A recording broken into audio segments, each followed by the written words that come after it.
শুভ দুপুর বন্ধুরা। তো আমার আরেকটা ব্লগে তোমাদেরকে স্বাগত জানাই। তো আজকে আমি ব্লগটা করছি স্কিন কেয়ার নিয়ে, কিভাবে তোমরা সানট্যান থেকে স্কিনকে প্রোটেক্ট করতে পারবে তার উপরে একটা রেমেডি তোমাদের সাথে শেয়ার করব। তো শুধু যে ওটা সানট্যান, এই রেমেডিটা যে শুধু সানট্যানই তুলবে তা নয়, এমনকি ডার্ক সার্কেল, র্যাশ, তারপরে স্কিনের কালো দাগ সব রকম কাজেই আসবে। তো প্রথমে আমাদের চাটা লিকার করে নিতে হবে, আমাদের চা পাতাটা দরকার।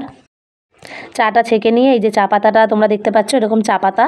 তো চা পাতাটা আমি এখানে সদ্য নিয়েছি, তোমরা চাইলে এই চা পাতাটাকে রোদে শুকিয়ে গুঁড়ো করে নিলে আরও বেটার হয়। তো আমি তোমাদের দেখানোর জন্য এখানে চা পাতাটা এমনি ছেঁকেই নিয়ে নিয়েছি। তো লাগবে আমাদের টক দই।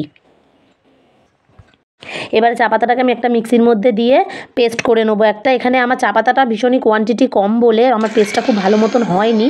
তো তোমরা চাইলে এটা শিলপাতায় বেটেও নিতে পারো, অথবা একটু বেশি পরিমাণে দিয়ে ফ্রিজেও স্টক করতে পারো।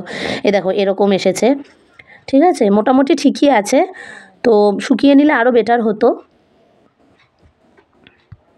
তো এবার মেশাবো এর মধ্যে আমি টক দই, 2 চামচের মতন টক দই দিলাম, তোমরা কোয়ান্টিটি বুঝে অ্যাড করতে পারো, ঠিক আছে। এবার ভালো করে মিক্সড করে নেব, প্রায় 2 থেকে 3 মিনিট ভালো করে মিক্সড করব, ঠিক আছে।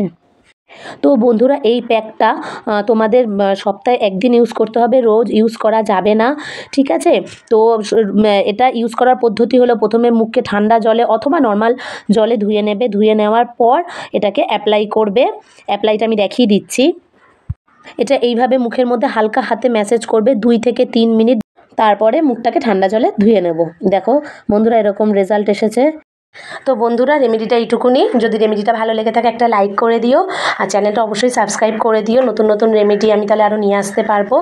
তো ততক্ষণের জন্য আজকে টাটা, সবাই ভালো থেকো, সুস্থ থেকো।